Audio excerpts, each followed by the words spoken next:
Hello guys, so noong nakaraan pinadala ko ng Algo Laser nitong Pixie. So ito guys yung laser engraver na hindi mo na kailangan ng laptop or ng cellphone kasi meron siyang sariling OS which is yung Algo OS. Kaya kahit ito lang guys, makakapag-engrave ka na. No? So natuwa ako, kaya ito kumuha pa ako ng isa. Okay, so i-unbox ko lang siya. Ang color naman nito ay color black, no? Kasi dalawang colorway yung ino-offer nila. So ito lang guys yung laser engraver na dalawang beses ako nagkaroon nito. Kasi guys, grabe, ang mura lang nito tapos sobrang beginner friendly niya talaga. Kung wala ka talagang alam, as in zero knowledge ka sa laser engraving, bagay na bagay sa ito kasi kayang-kaya mo tong gawin kahit wala kang cellphone, kahit wala kang alam sa laptop o sa computer, pwede kang mag-engrave gamit lang tong Algo Laser Pixie.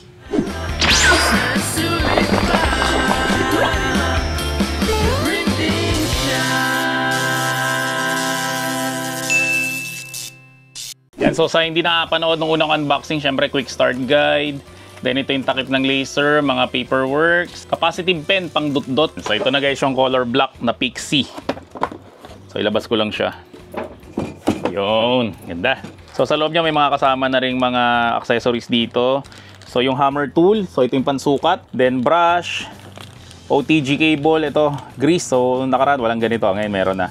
Tapos mga materials para makapag-engrave ka rin. Sa ilalim kasi ito yung hose, no? Pwede mo itong pahabain. Tapos yung kabila, idiretso mo doon sa labas para yung usok ay didiretso na sa labas. Then merong cable dito. Tapos ito yung para sa laser. Then may power adapter rin siya. Tapos ito yung dugtungan no, nung hose nga. Yan. So pareho lang naman to guys. Ang pinagkaiba lang nito is yung kulay. No? So ito yung red, ito naman yung black. No? So ano ba yung tingin nyo mas maganda sa dalawang to? So may napansin lang ako sa kanya. Ito. So makikita nyo dito na dito is 10, 20, 30, 40. Ganyan yung simula niya. Tapos dito naman guys, nagsisimula siya sa negative 20, negative 10, 0. Kasi dati kapag sinasagat ko siya dito, hindi siya sakto. Pero ngayon guys, saktong-sakto siya kasi talagang dito nagsisimula yung engraving niya. No? So dito sa pangatlo. So dito sa 30. Pero ngayon binago na nila kasi yung pangatlo o yung 30 ay 0 na siya. So mas maganda guys yung nilabas ngayon na metal na matte ng Algo Laser. Dati kasi guys sinuhula-hulaan ko pa kung saan pupunta eh. Pero ngayon, alam mo na guys na kapag pinosisyon mo dito, yan dyan talaga magsisimula guys yung engraving process niya. Kasi dati, pag pinosisyon mo siya dito sa 0, yan ganyan, dito guys nagsisimula engraving process niya eh. Very nice Algo Laser na pinalitan nyo na yung metal plate nyo para guys mas madali na mag-engrave ngayon. So sobrang simple lang setup nito kasi buo na to kaagad pagdating sa inyo. So ang ilalagay mo na lang dito itong para sa laser.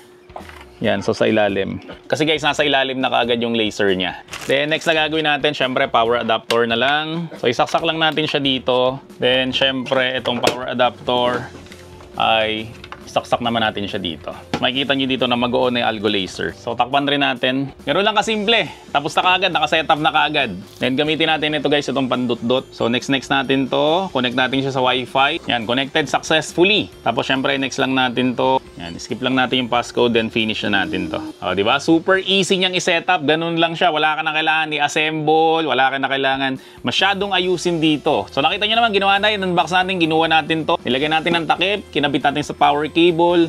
Then sinetup lang natin using Wi-Fi din yan. Okay na kaagad siya. So new firmware detected. So i-confirm lang natin to. So mag-update muna siya. So mas maganda guys, lahat ng device nyo ay update nyo muna siya bago nyo siya gamitin. Algo OS 2.4. So click to update lang natin. A few moments later. So yun guys, sa setup na natin, nakagawa na rin naman tayo dito dati guys na ito lang yung ginagamit natin, di tayo gumagamit ng laptop or cellphone. No? Pero this time guys, gamit tayo ng cellphone. So sa cellphone mo guys, download mo lang, ang pangalan is Algo Laser. So ito guys yung itsura niya, Algo Laser, then i-open lang natin siya. So pag in-open na natin siya guys, syempre i-connect lang natin siya. Yan, so madidetect na siya ito, Algo Laser Pixie, pero yung icon niya guys, iba. So okay, malilito dyan guys, okay lang yan, basta nakalagay Algo Laser Pixie. So itap mo lang siya. Then piliin natin dito itong 10 watts, confirm lang natin. I-press ko lang to itong carving. Then album, tapos mamimili lang ako dito ng picture. Example, ito na lang. Yan, then in-X ko lang siya kasi naka-square naman na siya. So sa cellphone ko guys, sinagad ko siya 100mm by 100mm. Then i-press ko to. Yan, para makita ko guys kung saan ba pupunta yung engraving.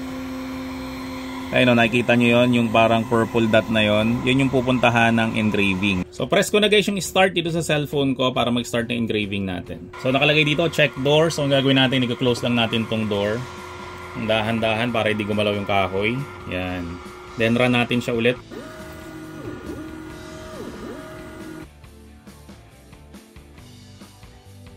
Yan, so natapos na natin ating engraving process, no? So check ko lang yung nasa loob ko ano nangyari.